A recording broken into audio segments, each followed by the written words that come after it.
There's this special kind of humiliation standing in your own front yard in socks, covered with little pepperoni pizzas, coffee mug cooling in your hand while blue and red lights flicker against your house like some knockoff disco, and a police officer sizes you up like you're the Tuesday matinee entertainment.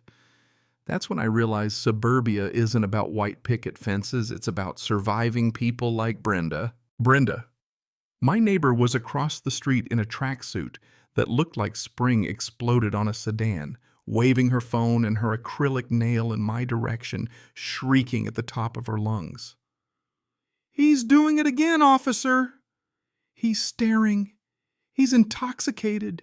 He's loitering with intent." She had a voice sharp enough to shave ice and a talent for drama worthy of reality TV.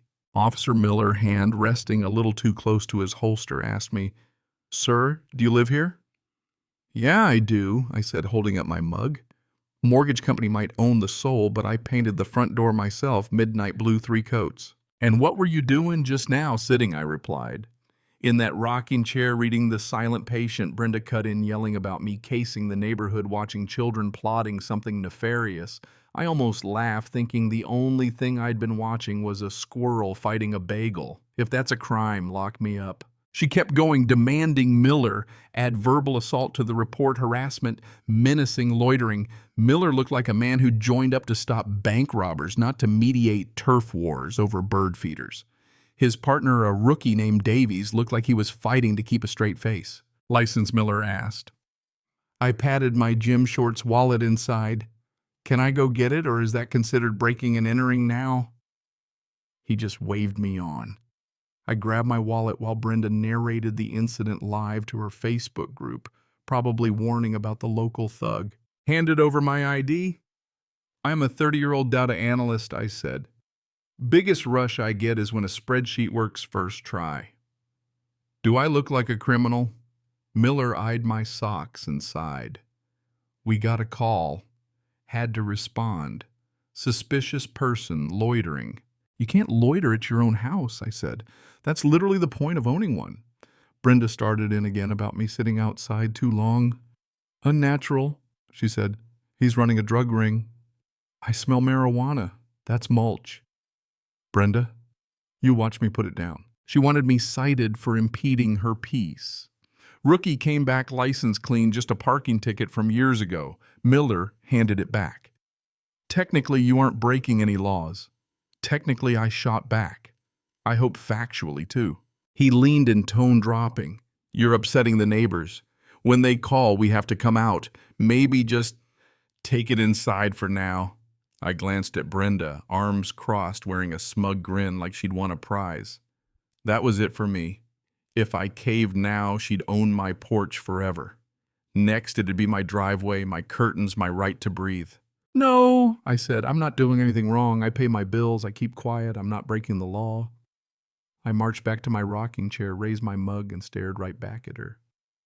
Miller tried again. "Mr. Bennett, am I under arrest?"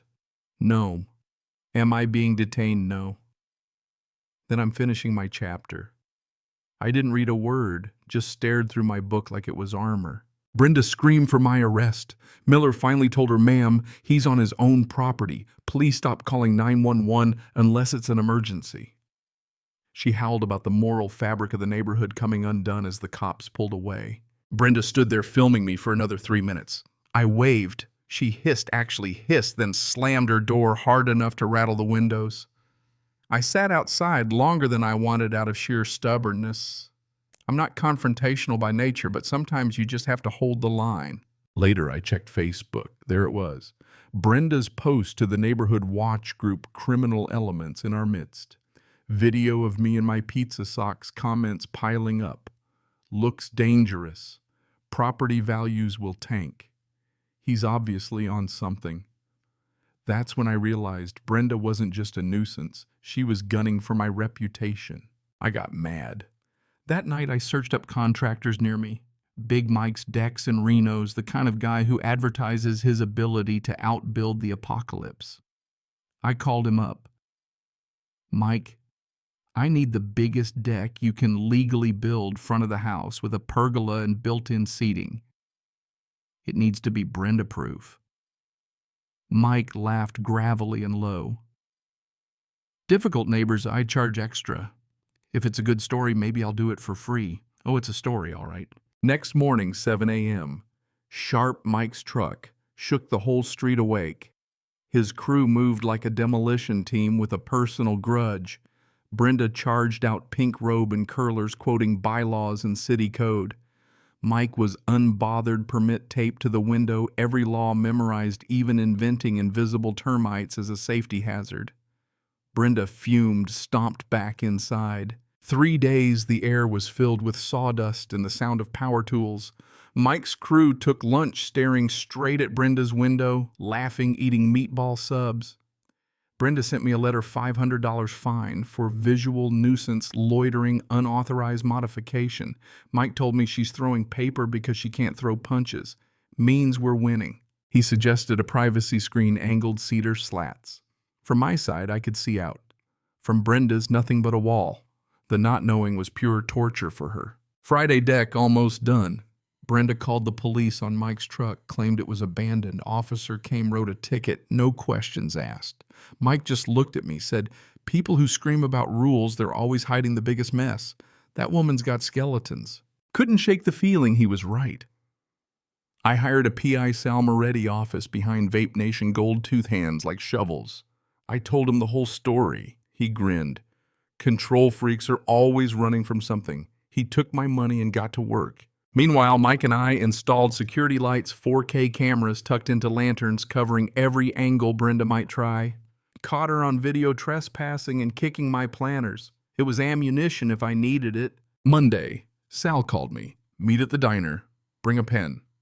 Turns out Brenda Miller was really Brenda Kowalski with 3 active warrants out of Ohio, illegal dumping, disorderly conduct through coffee at a barista, and leaving the scene of an accident.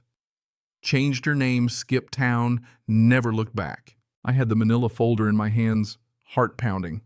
All I needed was for Brenda to call the police on me one more time.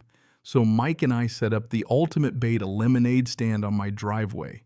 Big sign complimentary for all Oak Creek residents. Service refused to anyone named Brenda due to pending litigation regarding bad vibes. Brenda's face when she saw it turned crimson. She called the cops screaming about unlicensed food service thuggery and inciting a riot.